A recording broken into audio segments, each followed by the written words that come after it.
أعوذ بالله من الشيطان الرجيم. بسم الله الرحمن الرحيم. وجاهدوا في الله حق جهاده هو اجتباكم وما جعل عليكم في الدين من حرج ملة أبيكم إبراهيم هو سماكم المسلمين من قبل وفي هذا ليكون الرسول شهيدا عليكم وتكونوا شهداء على الناس فأقيموا الصلاة وآتوا الزكاة واعتصموا بالله هو مولاكم فنعم المولى ونعم النصير صدق الله العظيم 53 বছর এই দেশ একটি নির্বাচনের পদ্ধতির মাধ্যমে বিভিন্ন লোক ক্ষমতায় গিয়েছে। আমরা দেখেছি, এই দেশের জনগণ দেখেছে, শ্রমিক মেহনতি জনতা সবাই দেখেছে। ওই পদ্ধতিতে নির্বাচনের মাধ্যমে আগে টুপি পরে তসবি হাতে নেয়, মাথায় পট্টি দেয়, মসজিদে গিয়ে ক্ষমা চায়, মুসল্লিদের সাথে দাঁড়ায়, এরপরে নির্বাচিত হওয়ার পরে জনগণকে চিনে না। আমাদের ব্যাংক লুট করেন, স্বৈরাচার হয়ে যায়, ব্যাংক লুট করে, মার্কেট দখল করে, ঘাট দখল করে। 53 বছরের এই নির্বাচনের পদ্ধতিতে আমাদের জনগণের যেমন ভোটের অধিকার দিতে পারে নাই, আমাদের অন্যান্য অধিকারও হরণ করা হয়েছে। সেই জন্য ইসলামী আন্দোলন বাংলাদেশের আমির তথা ইসলামী আন্দোলন সহ এই দেশের দেশপ্রেমিক বুদ্ধিজীবীরা আবিষ্কার করেছে, পিআর পদ্ধতি হলে ওই সন্ত্রাসী কার্যকলাপ বন্ধ হবে, আমাদের অধিকার আমরা ফিরে পাবো। আমরা যেই জন্য স্বাধীনতা অর্জন করেছিলাম সেই স্বাধীনতা আমরা পাবো। যদি পিআর পদ্ধতিতে এইবারও নির্বাচন না হয় এবং মৌলিক সংস্কারগুলো রাষ্ট্রীয়ভাবে সংস্কার না হয়, তাহলে তো জুলাই আগস্ট বিপ্লবের প্রয়োজনই ছিল না। আগের মতো তেন ভাবেই এক স্বৈরাচার দ্বৈত আরেক স্বৈরাচার আসবে।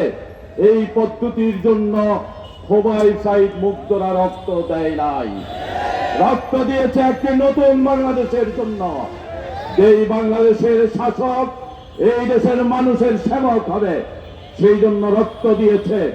অতএব কেউ যদি এটা ভেবে থাকেন আগের পদ্ধতিতে নির্বাচন হবে, যেমন 5 আগস্টের পরে চাঁদাবাজি করবেন, আবার নির্বাচন হলে ক্ষমতায় গিয়ে চাঁদাবাজি করবেন, দখলদারিত্ব করবেন, তাহলে আপনারা বোকা স্বর্গে বাস করছেন।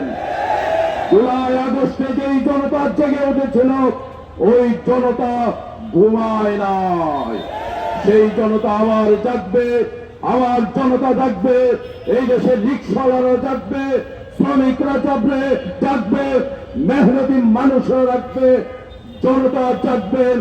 আপনাদেরকে উচিত শিক্ষা দিয়ে ক্ষমতায় যাওয়ার স্বাদ মিটিয়ে দেবে ইনশাআল্লাহ। আইন শৃঙ্খলা পরিস্থিতি চরম অবনতি হচ্ছে। আমাদের পুলিশ বাহিনী সহ বিভিন্ন বাহিনীর কাছে আমরা জানতে চাই, আপনারা চাঁদাবাজদের খবর জানেন, আপনারা সন্ত্রাসীদের খবর জানেন, কেন অ্যারেস্ট করছেন না? সেইগুলো অপকর্মগুলো কেন দমন করছেন না? তাহলে কিন্তু আপনাদেরও লিস্ট জমা দেওয়া হবে। এই বলেই আগামী দিনে যে কোনো সংগ্রামে সবাইকে উপস্থিত থাকার আহ্বান জানিয়ে, ধন্যবাদ জানিয়ে আজকের মতো এখানে শেষ করছি। আসসালামু আলাইকুম ওয়া রাহমাতুল্লাহি ওয়া বারাকাতুহু। 2024 সালের জুলাই আগস্টের গণবিপ্লবের পর এতদিন বাংলাদেশে যারা নিজেদেরকে ধর্মীয় মূল্যবোধের চাদর দিয়ে নিজেদের মুনাফিকে যারা আড়াল করে রাখতো, তাদের মুনাফিকের চাদর কিন্তু সরে যাচ্ছে। আপনারা দেখেছেন তারেক রহমান মৌলবাদের উত্থান নিয়ে খুব চিন্তিত। আপনারা দেখেছেন বিএনপির মির্জা ফখরুল ইসলাম আলমগীর সাহেব দক্ষিণপন্থীদের উত্থান নিয়ে অনেক চিন্তিত। আপনারা দেখেছেন বিএনপির আরেক পাগলা আছে ফজলে, আমরা বলি এর জন্য দ্রুত ইনজেকশনের ব্যবস্থা করেন। আওয়ামী লীগের টাকলা মুরাদ যেভাবে এই দেশে থাকতে পারে না, বিএনপি ফজলে যদি আলেমদেরকে নিয়ে বাড়াবাড়ি করে, আলেমরা তার দিককে জবাব দেওয়ার জন্য 24 ঘন্টা প্রস্তুত আছেন। আমরা তারেক রহমান এবং বিএনপির কাছে জানতে চাই, মৌলবাদীদের নিয়ে আপনাদের এত চিন্তা, দক্ষিণপন্থীদের নিয়ে আপনাদের এত চিন্তা, ইসলামপন্থীদের নিয়ে আপনাদের এত চিন্তা, খুনিদেরকে নিয়ে আপনাদের এত চিন্তা নয় কেন? গত 1 বছরে আপনাদের কর্মীরা একজন আরেকজন 100 জনের বেশি কর্মীকে তারা খুন করে ফেলেছে। আমরা জানতে চাই, চাঁদাবাজদের নিয়ে আপনাদের এত চিন্তা নয় কেন? সুরদের নিয়ে আপনাদের এত চিন্তা নয় কেন? আপনাদের কর্মীরা বালু চুরি করে, সিলেটের পাথর চুরি করে। সুতরাং আপনারা মৌলবাদদের নিয়ে চিন্তা করতে হবে না, ইসলামের রাজনীতি নিয়ে চিন্তা করতে হবে না, চোর টাকা সন্ত্রাসদের নিয়ে চিন্তা করাই। 2 নম্বর আরেকটা কথা বলবো, 2024 সালের জুলাই আগস্টের গণবিপ্লবের মাধ্যমে আমরা ভারতের আধিপত্যবাদকে পরাজিত করেছি। বাংলাদেশে যদি বাম রাজনীতির নামে কেউ ভারতের দালালি করে, সেই ভারতের দালালদের হাত ভেঙে দেওয়ার জন্য প্রস্তুত আছেন। আপনারা দেখেছেন আমাদের বাংলাদেশের বরেণ্য 2 জন শিক্ষাবিদ, ডক্টর সরওয়ার এবং ডক্টর আসিফ মাহতাব উৎস, তারা এই উম্মার অতন্দ্র প্রহরী, বাংলাদেশের সভ্যতার অন্যতম পাহারাদার। তাদেরকে একটা বাংলাদেশের একটা কুলাঙ্গার তাদেরকে হত্যা করার হুমকি দিয়েছে। যে হত্যা করার হুমকি দিয়েছে তার পক্ষ নিয়ে এদেশের বামরা বিবৃতি দিচ্ছে। আমরা স্পষ্ট ভাষায় বলি, ডক্টর সরওয়ার এবং ডক্টর আসিফ মাহতাব এদেশে একা নয়, তার সাথে বাংলাদেশের সকল মুসলমান আছে। তাদের একটা পছন্দ যদি বাংলাদেশিকে ভাঙা করতে চায়, সর্বশেষ আরেকটা কথা বলে আমি আমার বক্তব্য শেষ করছি। আমরা যে নিয়ত তাহাজ্জুদ পড়ি, ওই নিয়ত ইসলামী আন্দোলন করি। আমরা যে নিয়ত রোজা রাখি, ওই নিয়ত আমরা ইসলামী আন্দোলন করি। যে নিয়ত নামাজ পড়ি, ওই নিয়ত ইসলামী আন্দোলন করি। আমরা আদর্শের রাজনীতি করি। আদর্শের রাজনীতি কখনো 1-2 আসনের জন্য বিক্রি হতে পারে না। ইনশাআল্লাহ এবার যদি কেউ না থাকে বাংলাদেশে ইসলামের পতাকাকে বুলন্দ করার জন্য, কালেমার পতাকাকে বুলন্দ করার জন্য বিশ্বাস চর্মনায় সৈনিকেরা প্রস্তুত আছেন। আবার আপনাদের সাথে দেখা হবে ইনশাআল্লাহ। আসসালামু আলাইকুম। নাহমাদুহু ওয়া নুসাল্লি আলা রাসূলিল কারীম, আম্মা বা'দ। ইসলামী আন্দোলন বাংলাদেশ ঢাকা মহানগর উত্তর এবং দক্ষিণ কর্তৃক আয়োজিত আজকের এই বিক্ষোভ মিছিল পূর্ব সমাবেশের সংগ্রামী সভাপতি, উপস্থিত ইসলামী আন্দোলন বাংলাদেশের কেন্দ্রীয় নেতৃবৃন্দ, ঢাকা মহানগরের নেতৃবৃন্দ, সাংবাদিক বন্ধুগণ ও আমার বিক্ষুব্ধ প্রান্তীয় ভাইরা, আজকে এই প্রোগ্রামের মূল বিষয় হলো আমরা যে প্রত্যাশা নিয়ে জুলাই অভ্যুত্থান ঘটিয়েছি, জুলাই বিপ্লব যে প্রত্যাশা নিয়ে সংগঠিত হয়েছে, সেই জুলাই বিপ্লবের প্রত্যাশার আলোকে একটি সকল দলের সমন্বয়ে একটি সনদ তৈরি হয়েছে। আগামী দিনে যাতে সঠিকভাবে রাষ্ট্র পরিচালিত হয়, সেজন্য কিছু সংস্কারের ভিত্তিতে একটি সনদ তৈরির কার্যক্রম চলেছে। আমরা বলেছি এই সনদের আইনি ভিত্তি লাগবে এবং এই সনদ যদি বর্তমান অন্তর্বর্তীকালীন সরকারের আমলে কার্যকর না হয়, তাহলে যারা আগামীতে ক্ষমতা আসবে তারা তা কার্যকর করবে না।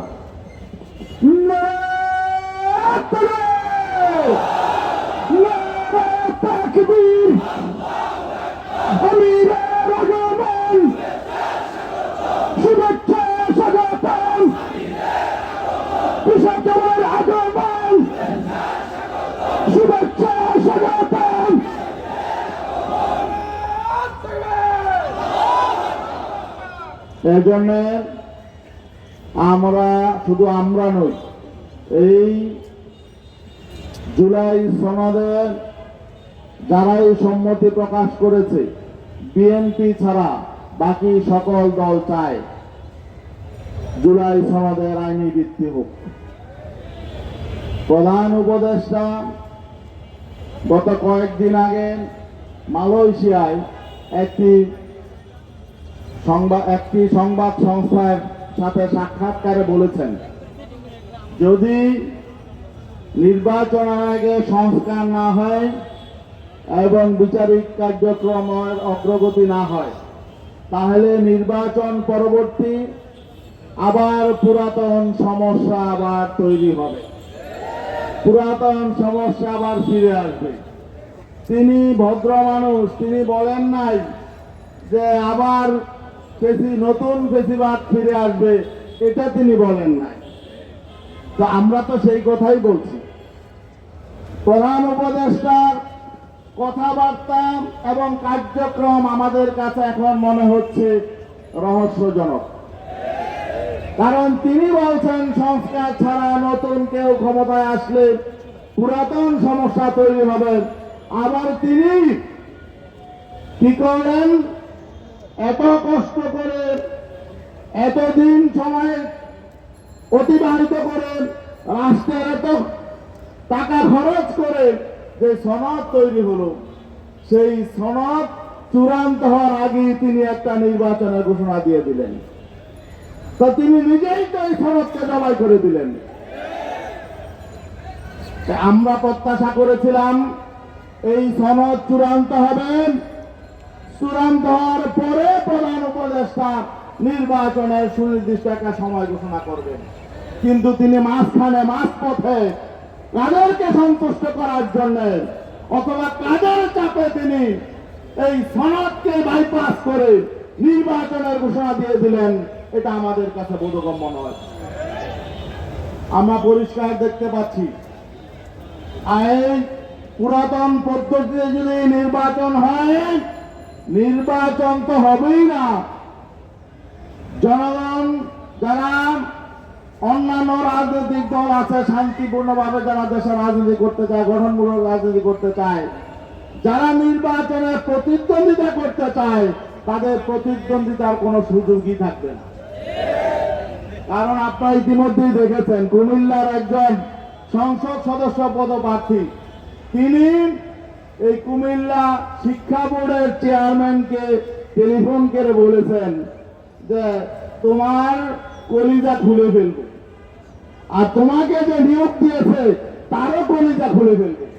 তিনি কিন্তু একটি দলের, আমি পরিষ্কার ভাবে বিএনপির এমপি ক্যান্ডিডেট, আগেও এমপি ছিলেন, এখন তিনি একজন বোর্ডের চেয়ারম্যানের কলিজা খুলে ফেলবেন, আবার তাকে যারা নিয়োগ দিয়েছে তাদেরকেও কলিজা খোলা হুমকি দিচ্ছেন। তাকে নিয়োগ দিয়েছে কারা? সরকার নিয়োগ দিয়েছে। তাহলে যে এমপি ক্যান্ডিডেট এখনই সরকারের কলিজা খুলে ফেলা হুমকি দিচ্ছেন, তারা তো জনগণের কলিজা রাখবে না। এই অবস্থায় নির্বাচন কিভাবে হয়? এজন্য আমরা বলেছি বর্তমান পদ্ধতিতে সুষ্ঠু নির্বাচন হবে না। এই দৈত্য দানবদের সামনে কোন ভদ্রলোক, কোন নিরাপদ মানুষ, কোন দেশপ্রেমিক মানুষ তাদের সামনে টিকতে পারবে না। এজন্য আমরা বলেছি পিআর পদ্ধতি ছাড়া এদেরকে মোকাবেলা করার কোনো পদ্ধতি নাই। এখন বিএনপির দরকার এই পদ্ধতিতে নির্বাচনে আসা, কারণ তারা দল নিয়ন্ত্রণ করতে পারছে না। এই পর্যন্ত প্রায় 10,000 তারা বহিষ্কার করেছে এবং তাদের 150 মতো নিজেরা মারামারি করে খুন হয়েছে। এখনো নির্বাচনের অনেক সময় বাকি, এখনো কেন্দ্রীয় তারা ঘোষণা করে নাই। আর যদি তারা নির্বাচনের সময় কাছাকাছি আসে, তাদের দলে এমন খুনাখুনি হবে। এই জুলাই অভ্যুত্থানে প্রায় 1,500 নিহত হয়েছে, আমার মনে হয় তাদের আভ্যন্তরীণ সংঘাতে 3,000 মারা যাবে। পিআর ছাড়া এই খুনাখুনি বন্ধ করা সম্ভব না। এই স্থানীয় এই দৈত্য দানব যারা সন্ত্রাসী গডফাদার যারা তৈরি হয়েছে, তারা এই নির্বাচনে খুনাখুনি করবে, সন্ত্রাস নৈরাজ্য করবে, নিজেদের দলের মানুষ খুন করবে। বিএনপির নেতারাও কিন্তু নিরাপদ না। অতএব আমরা কিন্তু আপনাদেরও কল্যাণ চাই। আপনারা মনে করেন পিআর হইলে আপনাদের ক্ষমতায় যাওয়ার পথ কঠিন হয়ে যাবে। আপনাদের অনেক নেতারা তো বলছেন আপনারা নির্বাচনে 90% ভোট পাবেন। আশঙ্কার তো কারণ নাই। 90% না, আপনারা যদি 60% ভোটও পান, তাহলে তো আপনারা এককভাবে ক্ষমতায় যাবেন। তাহলে এত ভয় কিসের? মূল কথা হলো তারা বুঝতে পারছে জনগণ আর তাদেরকে চায় না। এজন্য তারা সুষ্ঠু নির্বাচনের দিকে যেতে চায় না। যেন কোনোভাবে তারা মানুষকে জিম্মি করে তারা নির্বাচনকে বিভিন্নভাবে প্রহসনে পরিণত করে তারা নিজে একটা যেন তেন ভোটের মাধ্যমে ক্ষমতায় যেতে চায়। এজন্য তারা পিয়ার চায় না। অতএব আমরা পরিষ্কার, যদি নির্বাচনে সুষ্ঠু পরিবেশ না থাকে, তামাশা দেখার জন্য আমরা নির্বাচনে যাব না। আমরা নির্বাচনে সাক্ষী গোপাল হওয়ার জন্য নির্বাচনে যাব না। আমরা একটি ভালো নির্বাচন চাই এবং ভালো সরকার গঠনের জন্য জনগণ যাতে স্বতঃস্ফূর্তভাবে ভোট দিতে পারে এমন পরিবেশে নির্বাচন হলেই ইসলামী আন্দোলন সহ ইসলামী সংগঠনগুলো নির্বাচনে যাবে। আর নয়তো পরিবেশ তৈরির জন্য জনগণকে নিয়ে আবারও রাজপথে থাকবে ইনশাআল্লাহ। نحمد ونصلي على رسول الكريم أعوذ بالله من الشيطان الرجيم بسم الله الرحمن الرحيم وجاهدوا في الله حق جهاده صدق الله العظيم। তোমরা যখন অন্যায়ের বিরুদ্ধে লড়বে, লড়ার মতো লড়ো, আল্লাহ বলতেছে এই আয়াতে। আমাদের স্পষ্ট দাবি, আপনারা জানেন যে তিনটা দাবি, যে সংস্কার যতক্ষণ পর্যন্ত শেষ না হবে আমরা ইসলামী আন্দোলন সংস্কার ছাড়া নির্বাচনে যাইতে চাই না। সংস্কার।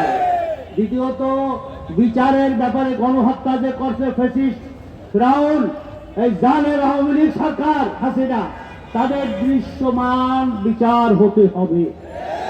আমরা তেমন দেখতেছি না, শুরু হয়েছে কেবল, এখনো কিছুই হয় নাই। এই জন্য আমাদের ছাত্র জনতা, এই যে আপনার জুলাই আগস্টের যে অভ্যুত্থান, ছাত্র অভ্যুত্থান, সেখানে তারা ওই খালি নির্বাচন দাও নির্বাচন দাও নির্বাচন দাও, পাগল হয়ে গেছে বিএনপি। নির্বাচনের জন্য, ক্ষমতায় যাওয়ার জন্য এখন তারা কোনো পথ মানে খালি দাও খালি দাও।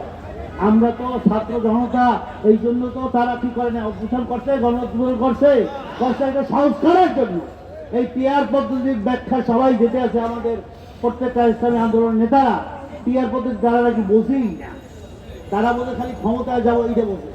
কিন্তু জনগণের শান্তি অধিকার, যেখানে যে যোগ্য, সেই যোগ্য ব্যক্তি ওই যে মমতাজ গান গাইবে হাসিনাবা হইয়া চায়, কিন্তু যারা যোগ্য নেতৃত্ব দেবে সেই সংসদে আপনার মেধাভিত্তিক লোক যাবে, সেইটা চায় না। দলকে ভোট দেবে, দল নির্বাচিত করবে কারা কারা ক্ষমতায় এমপি হবে, কিন্তু সেটা চায় না। তো দুঃখজনক ব্যাপারটা বলতে চাই, এখন যেটা সংস্কার ছাড়া, বিচার ছাড়া, এবং আমরা বলছি যে ইসের আগে নির্বাচন দেওয়া, জাতীয় নির্বাচনের আগে আমাদের স্থানীয় নির্বাচন দেওয়া, কোনোটাই যখন তারা মানতেছে না, তখন এই যে অভ্যুত্থান হইল ছাত্র জনতার, কি হইল? কিছুই হইল না। এ ব্যাপারে ডক্টর মোহাম্মদ ইউনূসের সরকারকে আমরা বলতে চাই যে আপনি যে ওয়াদা নিয়ে আপনি ক্ষমতা বসেছেন অন্তর্বর্তীকালীন সরকারের, সেটা আপনি কোনো পালন এই বলতে আমরা দেখতেছি না। তার জন্য আমরা পিয়ার পদ্ধতি, সংস্কার এবং বিচার এই মাধ্যমে ইনশাআল্লাহ নির্বাচনে যাইতে চাই। আসসালামু আলাইকুম ওয়া রাহমাতুল্লাহি ওয়া বারাকাতুহু। সবাই সংক্ষেপে বলতে চাই, আমরা এমন একটা নির্বাচন চাই, গুন্ডা কালো টাকা পেশি শক্তি প্রভাব মুক্ত একটা নির্বাচন চাই। 2 নম্বর, প্রশ্ন করতে চাই, জুলাই সনদের আইনি ভিত্তি দিলে সমস্যা কোথায়, কেন আপনারা আপত্তি করছেন? 3 নম্বর, আইন শৃঙ্খলা পরিস্থিতি নিয়ন্ত্রণে আনতে হবে। আমরা শুনতে পাচ্ছি এখনো মাঝে মধ্যে ওসি তারপরে এসপিদেরকে বলা হয়, স্থানীয় নেতৃবৃন্দ বলে যে আমাদের থেকে পরামর্শ করে আপনারা কাজ করবেন। এই যদি হয়, আগামীতে কিভাবে লেভেল প্লেইং ফিল্ড হবে, এটা আমাদের প্রশ্ন। আমরা শুধু বলতে চাই, ইসলামী আন্দোলন বাংলাদেশ নির্বাচন চাই, কিন্তু এমন নির্বাচন চাই না যে নির্বাচন আগের রাত্রে ভোট হয়ে যাবে। এমন নির্বাচন চাই না যে নির্বাচনে কালোবাজারিরা নির্বাচনে জয়লাভ করবে। এমন নির্বাচন চাই না যে নির্বাচনে চোরেরা লুটেরা নির্বাচিত হওয়ার জন্য তারা আগের রাত্রে টাকা দিয়া ভোট ক্রয় করবে। এমন নির্বাচন আমরা চাই না, হতেও দেব না ইনশাআল্লাহ। এজন্য আমাদের কানুন ঘোষণা করেছেন পিয়ার পদ্ধতিতে নির্বাচন হবে, তখন ভিত্তি না। আসুন আমরা সকলেই পিয়ার পদ্ধতিতে নির্বাচনের দাবিতে আমাদের আমিরের সামনে পেছনে দাঁড়িয়ে থেকে আমরা গণ আন্দোলন গড়ে তুলি। আল্লাহ আমাদের সকলকে ধন্যবাদ। আলহামদুলিল্লাহ ওয়া কাফা ওয়া সালামুন আলা ইবাদিহি আল্লাযিনা ইসতাফা। আম্মা বা'দ। فأعوذ بالله من الشيطان الرجيم. بسم الله الرحمن الرحيم. ظهر الفساد في البر والبحر بما كسبت أيدي الناس. صدق الله العلي العظيم. سبحان الشريف اللهم صل على سيدنا وحبيبنا ومولانا محمد صلى الله عليه وعلى آله وأصحابه وبارك وسلم. কথাবাসী লাম্বারা সংক্ষেপ বলছি। 53 বছর বাংলাদেশ স্বাধীনতা হওয়ায় 54 বছর চলছে। যেই পদ্ধতিতে জাতীয় নির্বাচন হয়েছে আমাদের সকলের কাছে দিনের মতো পরিষ্কার। এখানে বর্তমান অন্তর্বর্তীকালীন সরকার তার প্রধান পরিষ্কারভাবে বলেছে যে 3টা মৌলিক দাবি বাস্তবায়নের পরেই এদের সুন্দর হওয়ার প্রক্রিয়া, এইটাই সে আমাদের কাছে ব্যক্ত করতে চেয়েছে।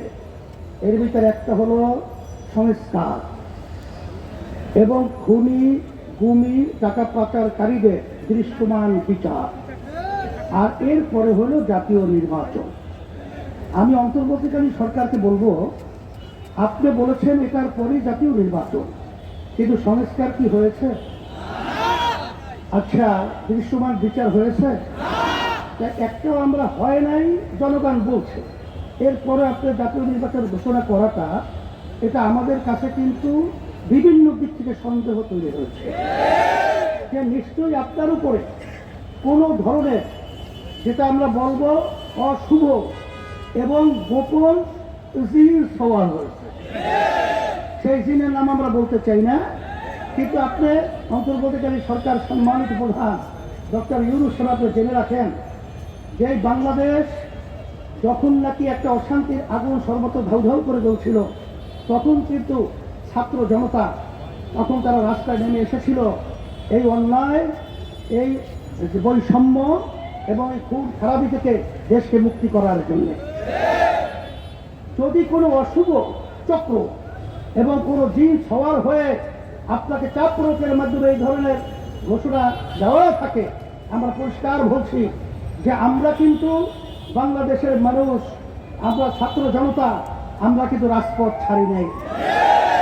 আমরা কিন্তু রাজপথে আছি যতক্ষণ পর্যন্ত আমাদের এই দেশ সুন্দর না হবে, আমাদের কাঙ্ক্ষিত সংস্কার বাস্তবায়ন না হবে, যতক্ষণ পর্যন্ত বিচার খুনিদের দৃশ্যমান না হবে, ততক্ষণ পর্যন্ত পূর্বের নিয়মে এই নির্বাচন বাংলার জমিনের ভিতরে হতে পারে না, হতে দেওয়া হবে না।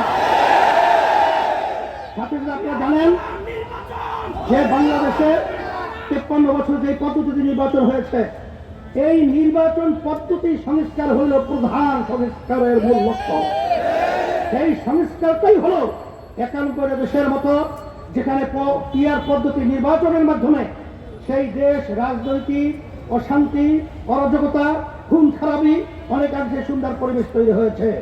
আমরা দাবি করেছি যে পিআর পদ্ধতি নির্বাচনের মাধ্যমে এই দেশ সুন্দর হওয়া সম্ভব। বেশি শক্তি এবং কালো টাকার গৌরত্ব এবং বিভিন্ন পর্যায়ে যে গুন্ডাদের তাণ্ডব, এটা বন্ধ হওয়ার একমাত্র পদ্ধতি হলো পিআর পদ্ধতি নির্বাচন।